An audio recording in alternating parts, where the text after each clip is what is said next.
Assalamualaikum warahmatullahi wabarakatuh. Untuk pertemuan semester pendek yang kedua ini kita membahas mengenai flavonoid, minyak atsiri, dan cara pembuatan minyak atsiri. Seperti kita ketahui bersama bahwa flavonoid itu terdiri dari 15 atom karbon yang tersusun dari C6, C3 dan C6 ya. Di sini kita lihat ada C6 karbon, 3 karbon dan 6 karbon ya. Jadi semua total dari rumus flavonoid dari struktur kimia kita melihat adalah 15 atom karbon, terdiri daripada 15 atom karbon.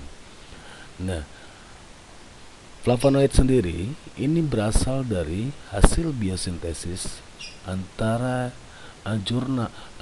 jalur sikimat dan jalur asetat mefalonat ya. Nah, ini kalau jalur sikimat dan jalur asetat mefalonat merupakan hasil dari metabolisme sekunder ya. Jadi jalur-jalur ini merupakan metabolisme sekunder yang menghasilkan metabolit sekunder yaitu flavonoid. Jadi flavonoid sendiri ya, selain dia memiliki 15 atom karbon, dia termasuk ke dalam senyawa fenol ya. Jadi kenapa disebut dalam senyawa fenol? Karena dia memiliki gugus OH, gugus hidroksil ya. Jadi gugus hidroksilnya itu di rantai di 5 dan ke-7 yang banyak ya. Jadi untuk flavonoid kita lihat di sini merupakan zat warna yang ada di dalam tanaman.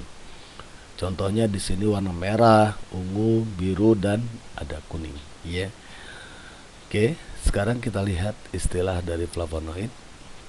Flavonoid itu berasal dari kata flavon yang merupakan salah satu jenis flavonoid yang terbanyak. Jadi flavon ini ada flavonol ya, karena dia mengandung hidroksil, ada antosianidin ya. Nah, sekarang kita lihat di sini ya. Jadi 2 fenilkroman itu di flavon ini dia memiliki 2 fenilkroman. Nah, tentunya di sini tingkat oksidasi dari flavon ini terendah yang digunakan sebagai tata nama dari flavon.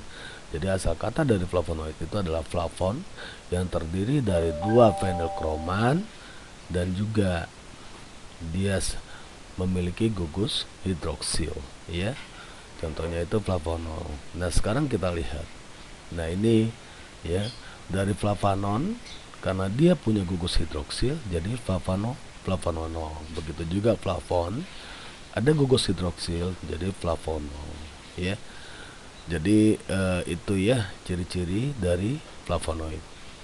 Nah, ciri yang selanjutnya ya, yang biasanya yang gugus hidroksil itu ada di dalam posisi 5 dan ke-7 ya. Dari posisi 5 dan ke-7 kita lihat di sini ya. Jadi dari cincin di sini kita lihat saat kita hitung ya, 1 2 3 4 5 ya, 6 7. Begitu juga. Nah, ini fluoretin, apigenin juga sama ya. Kita hitung dari cincinnya 1 2 3 4 5 6 7 ya. Jadi ini ya dilihat dari cincinnya ya. Begitu juga camferol juga sama ya, 1 2 3 4 5. Dan ini 1 2 3 4 5 6 7 ya, ada di posisi 5 dan hampir selalu ada di posisi 5 dan ke-7 ya. Nah, sekarang kita lihat flavonoid itu ya terdapat dalam tumbuhan tingkat tinggi dan juga banyak di dalam paku-pakuan yang berwarna hijau, dan ada juga yang berwarna merah, jingga, kuning, biru, dan ungu. Nah, sekarang kita lihat ya. Flavon itu asalnya dari kata apa sih? Flavus ya, flava ya. Kalau kita di farmasi itu ada flava yaitu warna kuning atau jingga. Nah, sedangkan antosian itu adalah warna merah, violet atau biru ya. Jadi zat-zat warna yang ada di dalam tanaman itu adalah merupakan yang mengandung flavonoid. Di dalam tanaman terdapat pada apa? Vakuola, kromoplas, kloroplas, berupa senyawa oksigen, dan di dalam tumbuhan tingkat tinggi, paku-pakuan, dan sedikit ada di lumut, ya. Dan juga ada di ganggang, jamur dan bakteri, dan juga dia terdapat di sini di dalam jamur Aspergillus candidus. Kegunaan flavonoid di dalam tanaman pertama adalah untuk pengklasifikasian, ya, pengklasifikasian tumbuhan. Yang kedua, menarik serangga, membantu dalam penyerbukan. Dan yang ketiga, menolak hewan karena ada flavonoid yang rasanya pahit, yaitu rotenoid, ya. Nah, ini kita lihat biosintesis flavonoid. Nah, ini yang tadi, ya, jalur sikimat dan jalur mevalonat, ya. Jadi di sini jalur sikimat, ya, dia akan terkondensasi, dia membentuk senyawa flavon, kalkon, ya. Nah, di senyawa-senyawa di sini bisa terbiosintesis membentuk senyawa lainnya, membentuk, ya, ada santon, benzofenon, ya, ada kumarin, kalkon, dan lain sebagainya. Nah, ini dalam biosintesis flavonoid. Pengelompokan flavonoid ini kita lihat berdasarkan struktur kimia. Ada flavon, ada flavonol, isoflavon, flavonol, cyanidin, dan minor flavonoid. Untuk flavon, ini kerangka asalnya dari alflavonoid, contohnya luteolin, apigenin, wogonin, alsacetin, abrecotrin, eupatrin, dan sinesetin, ya. Jadi ini senyawa-senyawa yang termasuk ke dalam penggolongan berdasarkan struktur kimia. Flavonol juga sama, di sini contohnya ada galangin, camphorol, quercetin, upalitin, ya, pamnetin, dan lain sebagainya. Isoflavon ada iridin, didotin, genistin. Flavonol ada asperidin, notiasperidin, pinostrobin, tuxianidin atau antosianidin. Ini ada pelargonidin, peonidin, petunidin, delfanidin, auratinidin. Minor flavonoid ada kalkon dan auron, ya. Ini kerosidin, koreopsin, dan deristin. Nah, nih, ya, kalau dia memiliki gugus OH, pasti dia disebut dengan flavonol. Begitu juga flavon, berarti kalau dia memiliki gugus OH menjadi flavonol, ya. Nah, sekarang kita lihat kegunaannya di dalam bidang farmasi. Yang pertama adalah aktivitas antimutagen, baik in vitro maupun in vivo. Ya, di sini ada mirisetin dan quercetin. Yang quercetin banyak ditemukan di dalam sayur-sayuran dan buah-buahan. Nah, tentunya di sini adalah untuk menangkal radikal bebas, mutasi gen. Jadi radikal bebas itu kalau masuk ke dalam gen, ke dalam tubuh kita, ya bisa mengubah, ya, atau juga digunakan sebagai anti tumor di sini, ya. Jadi dia bisa menangkal dari bahan-bahan organik asing yang ada di dalam tubuh kita, ya. Dan selanjutnya sebagai antioksidan, ya, di sini, ya. Nah, antioksidan di sini yaitu untuk menangkal supaya tidak terjadi penuaan atau untuk peremajaan biasanya, ya. Jadi biasanya radikal oksigen, ya, yang berlebihan, adanya inflamasi kronik. Jadi untuk kalau antioksidan di sini supaya menahan ketuaan atau sebagai peremajaan. Biasanya ini quercetin, gosipetin, atau cyanidin, dan procyanidin. Dan selanjutnya ini adalah efek antiinflamasi, ya. Untuk peradangan biasanya adalah anti alergi. Ini dari Alpina galanga, ada fenilflavon, ada Morus alba. Anti alergi juga terdapat di dalam citrus aurantium, ya, nobelitin, tangeritin, quercetin, rutin, asperitin, morin, dan toxifolin, ya. Jadi untuk di sini, ya, Morus alba, ya, yang gambar yang di atas, yang di bawah adalah citrus, adalah jeruk.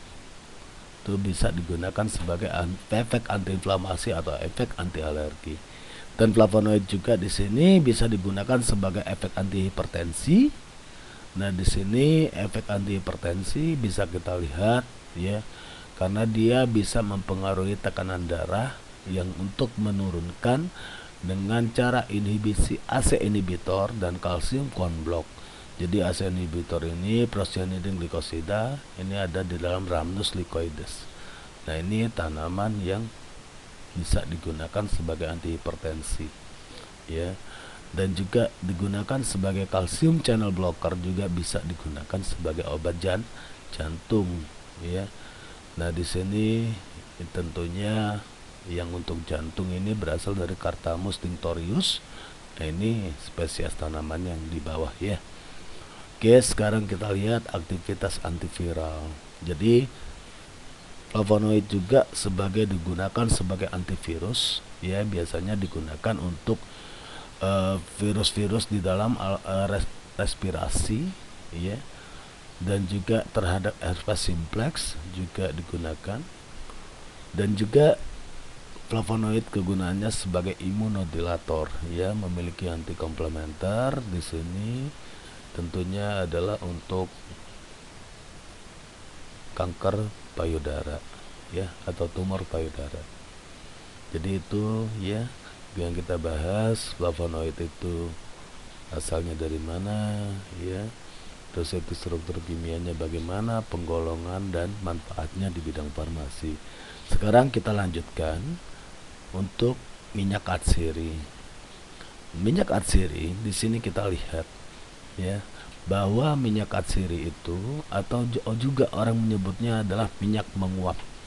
Jadi pengertiannya adalah massa yang berbau khas yang berasal dari tanaman, mudah menguap pada suhu kamar tanpa mengalami penguraian.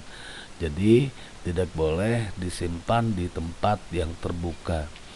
Nah, minyak atsiri ini yang sering dikenal di dalam farmakope Indonesia ada namanya oleum volatil. Jadi kalau kamu menemukan di dalam literatur atau di dalam buku itu oleum volatil, itu adalah minyak atsiri.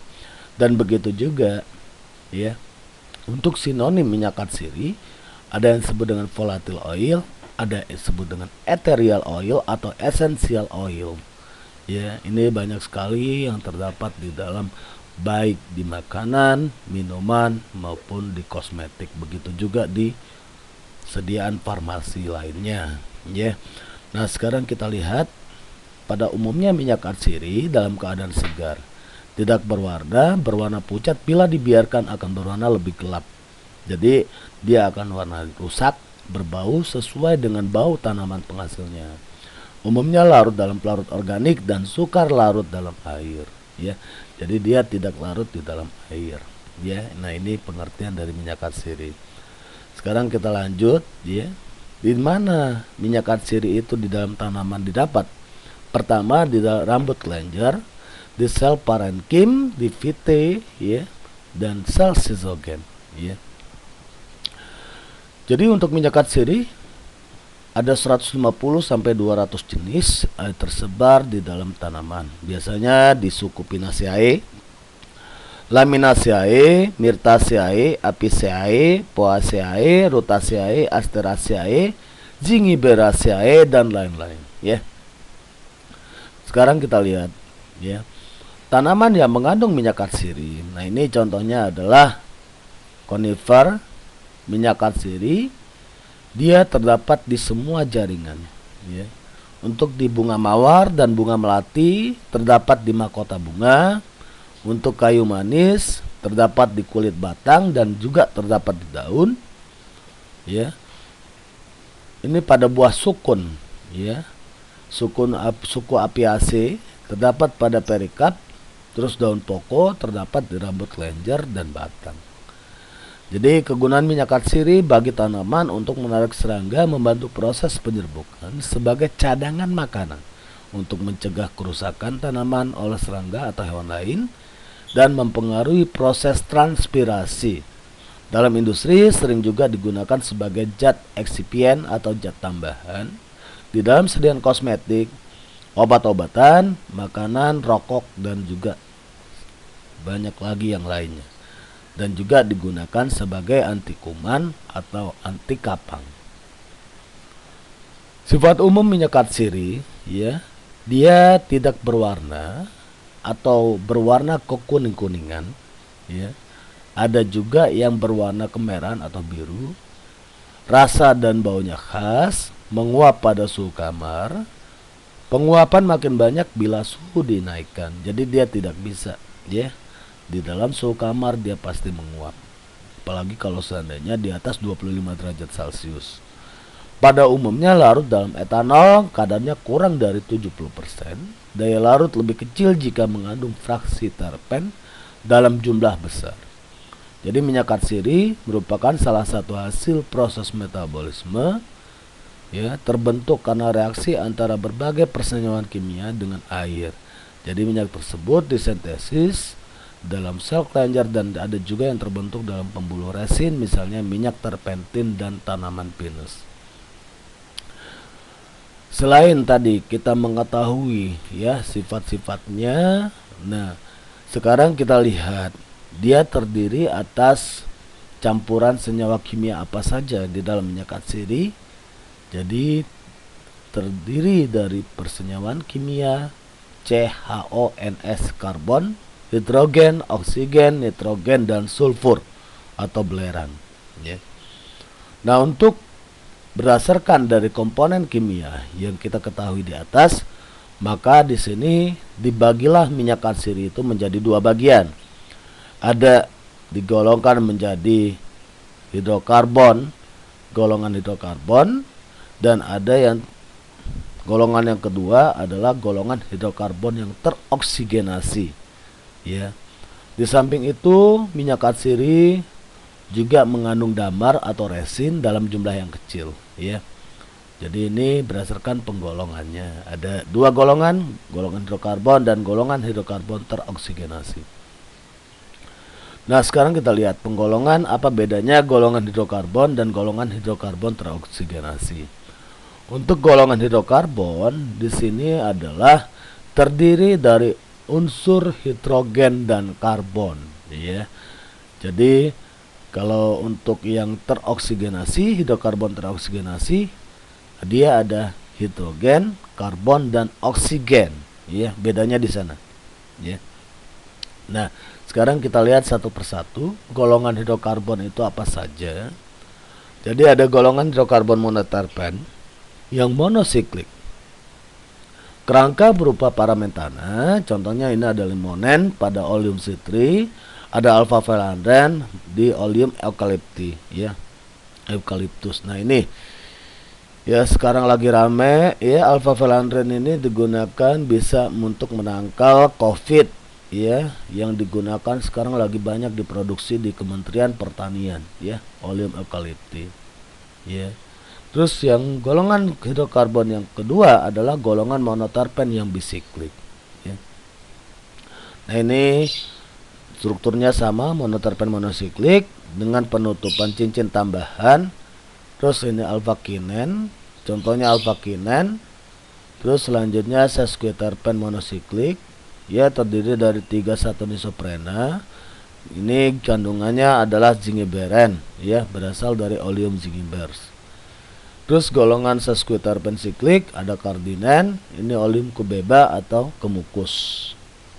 Nah, contoh tanamannya golongan hidrokarbon, kita lihat di sini adalah pertama adalah lada hitam, yaitu Pipernigrum.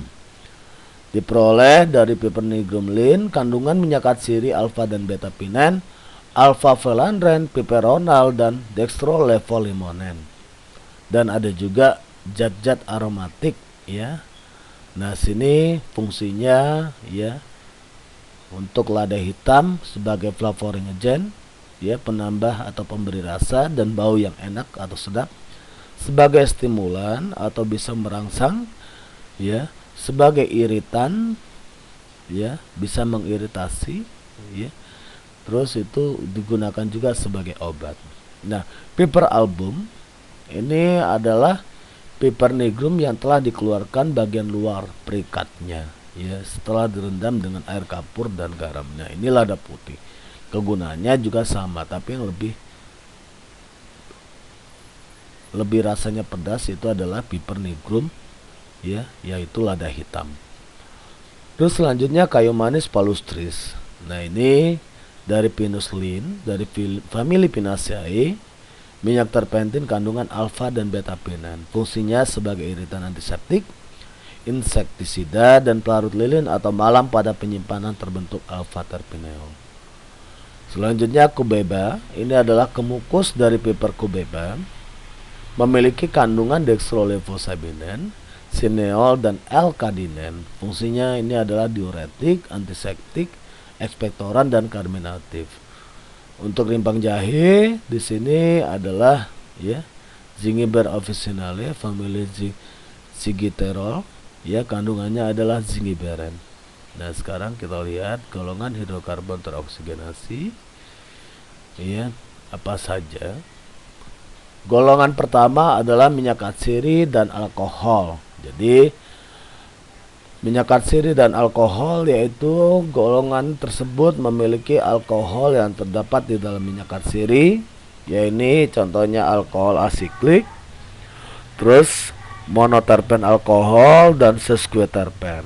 Ya, jadi di sini untuk alkohol asiklik ada monoterpen, ya, ada geraniol, linalool, dan citronellol. Ya, monoterpen alkohol ini ada mentol, burneol, sesquiterpen ini santidol dan gingerol. Nah, sekarang kita lihat ya di dalam simplicia, ya spesies apa saja yang termasuk ke dalam golongan hidrokarbon teroksigenasi yang merupakan dari memiliki gugus alkohol yang terdapat di dalam minyak atsiri. Pertama adalah daun permen. Daun permen ini adalah Oleum menthe piperate atau orang sebut dengan peppermint. Ya, kandungannya di sini yang paling banyak terdapat dari pucuk bunga. Ya, di daun juga ada, tapi yang paling bagus adalah dari pucuk bunga menthe piperate. Itu yang paling banyak dibandingkan di daun. Kandungannya mentol, menton, mentoforon. Ya, fungsinya sebagai flavonogen, karminatif, dan stimulan. Dan sini yang selanjutnya kapulaga. Ya, kapulaga ini yang disebut dengan Oleum cardamomi. Ya, diperoleh dari destilasi biji Esitaria cardamomi. Kandungannya terpineol dan terpineol asetat, fungsinya flavonogen dan juga sebagai rempah-rempah. Ya. Terus ketumbar, Oleum coriandre, ya, atau disebut dengan Oleum coriandri, diperoleh dengan destilasi uap, ya, dari Coriander sativum. Kandungannya linalool, geraniol, dan borneol, fungsinya flavonogen dan karminatif.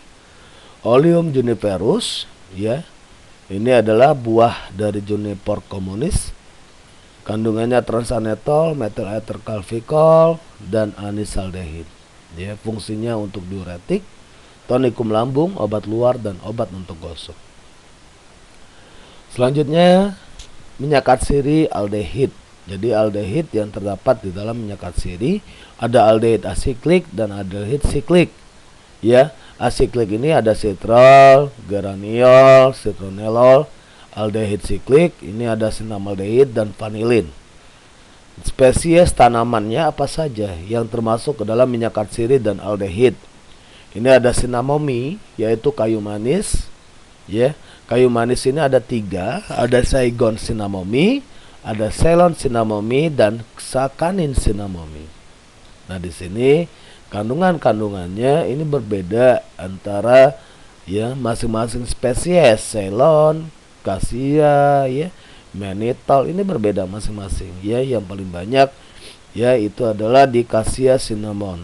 Ya, Oleum cinnamon di sini kandungannya yang paling banyak itu adalah sinamaldehid sekitar 80-95%. Sisanya dari terpen-terpen dan senyawa-senyawa lain, fungsi sebagai flavonogen, karminatif, aromatik, dan memiliki sifat antiseptik. Ya, jadi ini fungsi kegunaannya dari kayu manis. Selanjutnya Oleum citron, ya ini dari Andropogon andrus.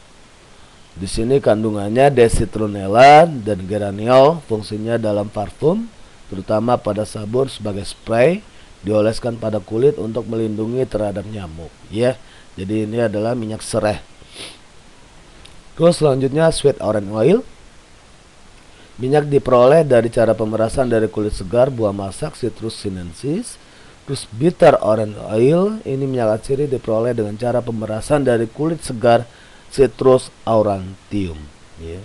Lemon oil, minyak atsiri yang diperoleh dengan cara pemerasan dari kulit segar buah Citrus lemon.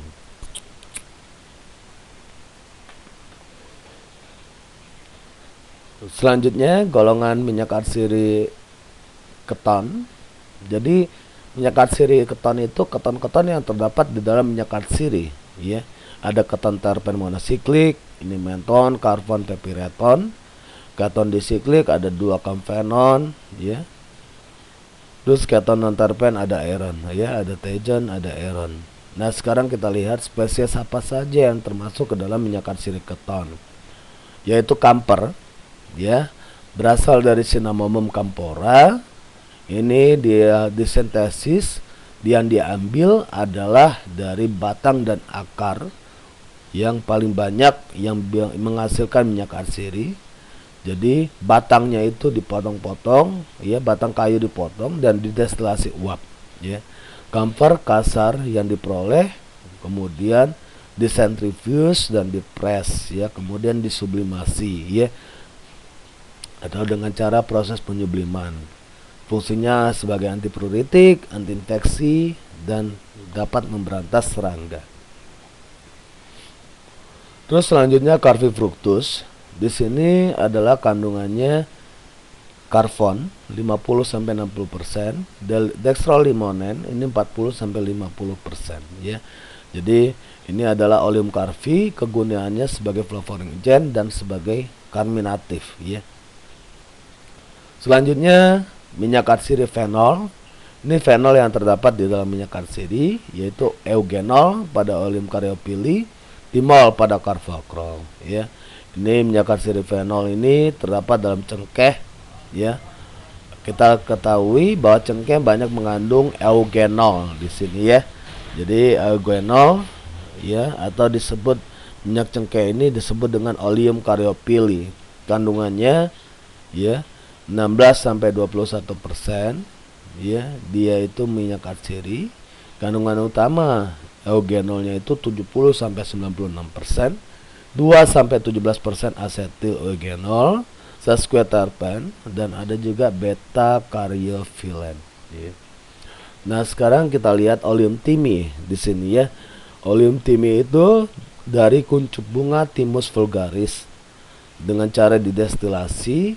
Kandungannya 0,8 sampai 2,5 dan carvacrol, terpen borneol. Di samping itu bahan obat mengandung tanin, flavon, asam kafeat, 1,7% asam ursolat dan 0,6% asam olenolat. Fungsinya di sini oleum thymi adalah sebagai antiseptik dan perangsang sekresi yang digunakan sebagai ekspektoran dalam bentuk ekstrak cair dan sirup. Jadi minyak atsirinya bisa menghilangkan bau tidak sedap, ya. Jadi oleum thymi juga bersifat anestesi, teman anestesinya lemah, dan juga bisa digunakan untuk obat gosok, ya. Pembuatan timol, ya. Jadi dengan cara dilakukan pengkristalan dan juga penambahan NaOH, ya. Nah, ini cara pembuatan timol, ya, atau oleum timol, ya, bisa dengan kristalisasi dan juga penambahan natrium hidroksida. Selanjutnya minyak atsiri ether fenolik. Nah, ini ether fenol yang terdapat di dalam minyak atsiri biasanya ada di dalam biji adas, biji anis, ya. Jadi ini kandungannya biasanya safrol, ya, yang di dalam biji-bijian. Terus ada di dalam kandungan selainnya adalah myristicin, ya. Kita lihat untuk biji anis. Diperoleh dari buah Pimpinella anisum, dikeringkan, didestilasi uap, ya.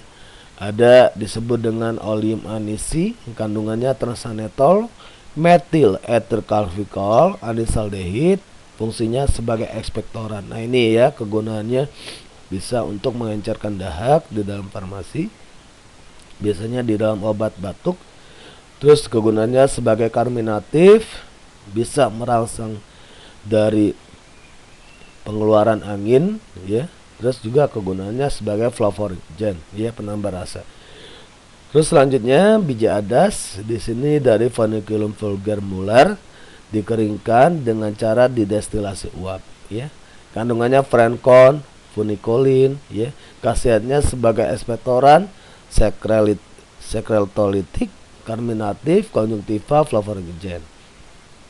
Untuk biji pala di sini dari biji masak Myristica fragrans, ya. Jadi di sini tentunya kandungannya saffrol dan myristicin. Kegunaannya hanya sebagai untuk rempah-rempah, ya, kalau pala. Golongan selanjutnya minyak katsiri oksida. Nah, minyak katsiri oksida ini ada eukaliptus, ya, diperoleh dari daun eukaliptus, dikeringkan kemudian didestilasi uap. Kandungannya sineol deferanfelandren, kegunaannya untuk obat luar sebagai parasitisida dan obat dalam karminatif dan diaforetik. Spesies selanjutnya Xenopodium, ya. Ini sama dengan cara didestilasi, diperoleh dengan Xenopodium, kandungannya ascaridol, spesimen elemen decanter, fungsinya sebagai antelmentika. Selanjutnya minyak katsiri ester. Jadi ester yang terdapat di dalam minyak katsiri. Ini ada Lavandula angustifolia, ini Oleum lavender atau Oleum lavandula, dari bunga yang belum mekar sempurna dari kelopak daun Lavandula angustifolia, ya. Kandungannya L-linolin, asetat, borneol asetat, warnanya kuning pucat, ada L-linalool, geraniol, lavandulol, dan D-borneol. Fungsinya sebagai aromatik pada industri minyak wangi atau parfum. Terus selanjutnya Allium goiter, ini adalah berasal dari Goiter procumbens. Ini diambil dari kulit Betulaceae, ya. Di sini dia mengandung metil salisilat. Nah, ini minyak gandapura, ya. Jadi minyak gandapura di sini kandungannya selain metil salisilat juga mengandung ester yang terurai menjadi enantik alkohol atau asam enantik alkohol. Jadi untuk Allium goiter digunakan bisa untuk iritasi lokal dan juga digunakan sebagai antiseptik maupun antirematik. Nah, itu, ya, minyak katsiri yang kita bahas, ya, pengertian minyak katsiri, sifat fisik kimia dari minyak katsiri, penggolongan minyak katsiri, dan berbagai macam dari penggolongan berdasarkan hidrokarbon maupun hidrokarbon teroksigenasi. Kita lanjutkan selanjutnya, yaitu cara pembuatan minyak katsiri, ya. Jadi cara pembuatan minyak katsiri ini yaitu dengan cara penyulingan. Jadi penyulingan ini biasanya digunakan adalah bisa dengan destilasi, ya, destilasi. Jadi destilasi di sini bisa dengan destilasi uap, ya. Bisa juga dengan destilasi rotary evaporator, ya. Nah, sekarang di sini penyulingan, ya, ini sering digunakan. Sekarang nanti kita lihat bagaimana proses penyulingan. Terus yang kedua, ekstraksi dengan pelarut menguap, ya. Terus selanjutnya ekstraksi dengan lemak dingin, ekstraksi dengan lemak panas, dan pengepresan atau pressing. Kita lihat cara mekanik, ya. Jadi metode ini dengan cara melakukan penekanan atau pemerasan, ya, langsung, ya, di dalam minyak katsiri, ya. Nah, sekarang cara kimia fisika ini destilasi. Yang tadi yang saya bilang penyulingan itu adalah destilasi, ya. Jadi ada beberapa jenis destilasi dengan hidrodestilasi, ya. Hidrodestilasi ini ada destilasi air, destilasi uap dan air, ada destilasi uap langsung. Dan juga dengan cara proses fraksinasi. Dengan cara fraksinasi ini pencampuran dengan menggunakan pelarut yang saling tidak larut, ya. Sekarang kita lihat penyulingan. Jadi penyulingan atau destilasi air di sini ya, dimana simplicia diletakkan di dalam wadah atau di dalam tempat ya, di sini drum. Begitu simplicia di sini ditambahkan dengan air, kemudian di sini ada kondensor atau pendingin ya. Kemudian dipanaskan ya. Begitu dipanaskan, otomatis menguap antara minyak dan air masuk ke dalam kondensor, kemudian ditampung. Jadi nanti di sini terbentuk dua lapisan, di mana ada lapisan air ya yang di bawah untuk lapisan minyaknya yang di atas. Nah, ini dengan cara penyulingan langsung ya. Terus selanjutnya, nah ini yang biasa digunakan adalah bunga-bunga mawar dan bunga-bunga jeruk ya, destilasi air. Biasanya dengan tekanan 1 atm, jadi dengan suhu yang lebih rendah daripada 100 derajat Celcius ya, nggak boleh lebih ya, karena pelarutnya adalah air ya, titik didihnya 100 derajat Celcius. Oke, sekarang destilasi uap dan air ini dengan cara pengukusan ya. Sekarang kita lihat pengukusan di sini. Jadi di bawahnya air, kalau tadi airnya disatukan, tapi kalau sini bawahnya air, di atasnya adalah simplicia yang kemudian dipanaskan ya. Jadi uapnya itulah yang diambil, nanti terbentuk ya, terbentuk dua lapisan, yaitu air di bawah dan minyak adanya di atas. Terus selanjutnya penyulingan dengan uap ya. Jadi uap di sini tentunya dengan cara memasukkan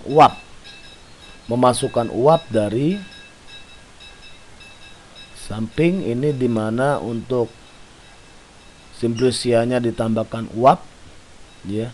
Jadi uapnya di sini supaya nanti ya bisa akan minyak atsiri itu dia akan naik ya, dia akan naik, kemudian dia masuk ke kondensor, nanti terbentuk menjadi dua lapisan ya. Jadi tetap di sini ya, dengan cara pemanasan tentunya di sini suhunya juga diperhatikan, jangan sampai suhunya harus di bawah 100 derajat Celcius ya. Pelarutnya biasanya digunakan air. Jadi supaya apa? Supaya bisa memisahkan antara air dan minyak. Terus selanjutnya fraksinasi, ini penyulingan satu cairan tercampur sehingga membentuk satu lapisan. Jadi menggunakan uap air. Jadi ini ya, dia disebut dengan fraksinasi dengan cara pembuatan minyak atsiri. Oke. Terus selanjutnya ekstraksi dengan pelarut mudah menguap. Nah, di sini ekstraksi dengan pelarut mudah menguap bisa menggunakan heksan, metanol, etanol, petroleum ether atau benzen. Jadi benzen sekarang tidak boleh digunakan karena bisa bersifat karsinogenik, penyebab kanker. Jadi minyak atsiri, jadi untuk yang aromaterapi ya, jadi banyak yang aromaterapi ini digunakan sebagai benzen. Nah, ini yang berbahaya ya, karena pada sisa solvent produk akhir tertinggal hanya 6-20%. Jadi ini nggak boleh ya. Jadi biasanya yang untuk benzen ini yang berbahaya ya. Nah, sekarang pembuatan dengan lemak dingin untuk minyak atsiri ini biasanya digunakan ya untuk yang bunga-bungaan, biasanya dengan cara menambahkan bunga segar ya yang baru dipetik, ditempelkan pada lemak lalu ditutup ya, kemudian lemak bunga diganti dengan yang segar lagi sampai lemak menjadi jenuh ya. Setelah jenuh barulah bunga diambil. Campuran lemak dan minyak atsiri, nah ini yang disebut dengan pomade. Kemudian pomade ini dicuci dengan alkohol hingga minyak atsiri larut dalam alkohol, kemudian barulah didestilasi. Jadi nanti dapat ya antara minyak dan air, diambil minyak atsirinya. Oke, jadi ini materi perkuliahan kita pada pertemuan kedua farmakognosi 2 di semester pendek ini. Terima kasih. Assalamualaikum warahmatullahi wabarakatuh.